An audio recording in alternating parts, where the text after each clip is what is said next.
Hey guys, this is Cholera bringing you another blast from the past, and this is a single game played in the very end of the Sky Pro League back in the second half of 2005 in the playoffs. I thought I'd give you a playoff game to get you guys into the mood of Pro League playoffs, since we are going to enter that very soon in this season. But anyway, this is the seventh game in the best of seven series between the top two teams, Samsung Khan and STK1 at the end of that season. This was played on January 21st, 2006. And so this is game 7. This one game will determine who is champion of that year's Pro League, STK1 or Samsung Khan. And for STK1, we have none other than ILoveOOv playing, as we see there. Of course, ILoveOOv, the cheater Terran, protege of Boxer, and now retired, and the coach of STK1, definitely among the immortals of StarCraft. He is the Red Terran here at the 7 o'clock.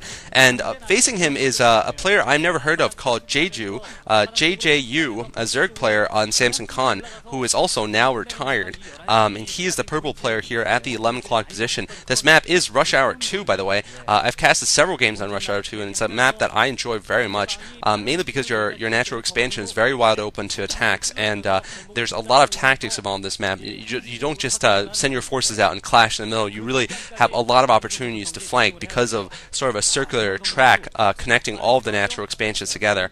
And of course, your natural expansion does have two openings leading towards it. And we're seeing an early barracks here from ILoveOOv. I think this is actually, I think this was an 8 barracks. So ILoveOOv going for an 8 barracks. Rush Hour 2 is a 3-player map, so he will have to scout to find his opponent's base. And Jeju is going to see this coming.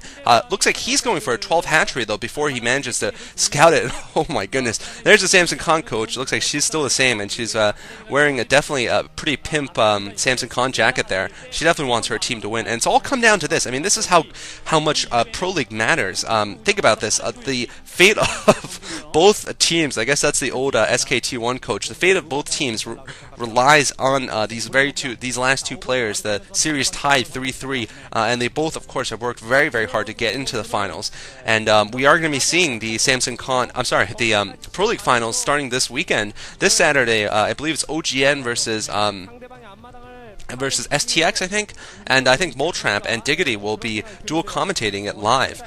So you guys can check that out. Go to sc2g.com to check it out. Otherwise, they'll probably post it on the Violetak account. Who knows? I might decide to jump in also. And now we're seeing a bunker being put down for ILoveOOv. ILoveOOv is going for a bunker rush here on Jeju, and ILoveOOv has gone for the 8 rack. So seeing this 12 hatchery, he immediately puts down his bunker. Jeju is pulling his drones out, and he's going to have to stop this bunker from going up, or else he's going to be in huge trouble against the macro Terran here. And looks like Macro Terran's going to show off some micro here also. But ILoveOOv is forced to retreat here. He's only got 2 SCVs blocking that 1 Marine, and these drones are running quite far. But the problem is Jeju is not mining with them, so ILoveOOv already having a little bit of success here. However, he's not managed to kill off any drones, and that's not going to be very good. It looks like his bunker rush was only half successful. I wouldn't call that a definite success, because he didn't manage to kill any drones. He did manage to stop mining for a while, but he didn't kill any drones, and we'll see if Jeju decides to finish off this bunker. Will ILoveOOv go for this bunker and try to finish it? That's the question. But Jeju has his Zerglings out now, and looks like ILoveOOv is forced to retreat here. So ILoveOOv taking a deficit, and at the beginning of the game here, he's stuck to 1 base, and he definitely has fewer SCVs than he would if he had stuck to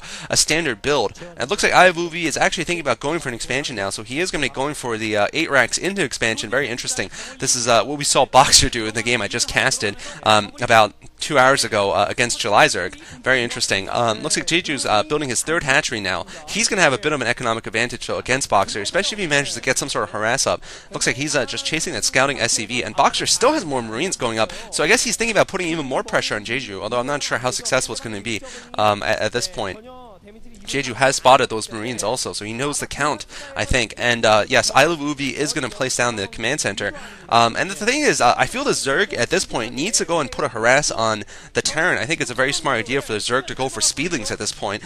Don't let the Terran get away with an 8 racks is my philosophy. If I was playing Zerg here and I saw a bunker rush and it failed, I would definitely go for a counterattack with speedlings, because you just don't want them to get away with it.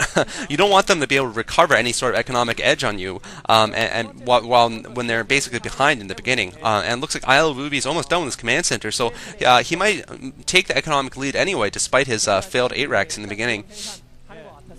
Looks like he's researching Stim here at the Academy, and probably he'll have a couple of mechs out. So Jeju not deciding to push forward any sort of attack. He's actually building creep colonies. I think more than necessary. This is a mistake, I would say, because I don't think he needs so many creep colonies at this point in the game. He can't suspect that ILoveOOv has that many that he needs 3 sunken colonies, and this is certainly going to slow down the rest of his build. So Jeju not playing very economically, I feel, and this is very, very bad against ILoveOOv, who is, of course, known as a cheater Terran, because it almost seems like he's cheating sometimes in how quickly he can get units out and just into your base, into your face, and he just plays very, very well in general. Looks like some mineral hacks here for Jeju. Just kidding.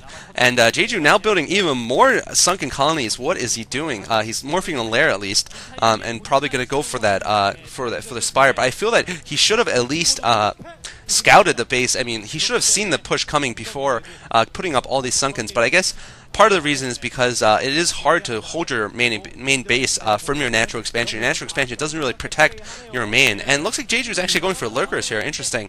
Perhaps a little fearful also that ILoveOOv might be going for some sort of unorthodox strategy, like going for a factory build, but ILoveOOv so far seems like he's going for a standard medic marine build. But interesting here from Jeju deciding to go for this build instead of going for the standard spire build.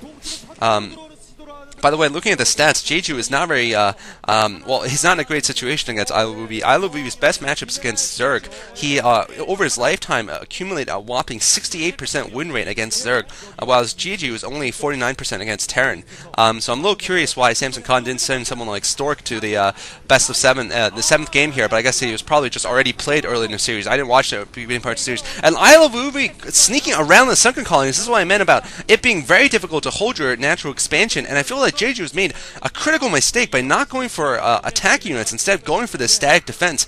And we know how Terrans can just get around the static defense so well with things like dropships, and now ILoveOOv just walking around them. I mean, literally just walking around them and killing off the gas, picking off 2 drones now, and now Jeju is definitely way behind ILoveOOv. ILoveOOv doesn't even need to cheat now to be able to get an advantage here. And looks like Jeju is still unable to commit here. ILoveOOv might be able to take down this new sunken colony as it comes up. Looks like he will take that sunken colony, but at the cost of his expeditionary force here. However, it won't matter. ILoveOOv's forced Jeju to build so many sunken colonies and sacrifices gas production off of at least one of his extractors for quite a while. Those lurkers are going to be quite slow and few in coming, and ILoveOOv's got another batch out, and what is he doing? He already has a factory and machine shop, and now working on the starport. So ILoveOOv going for fast tech here. He's probably going to get some tanks out.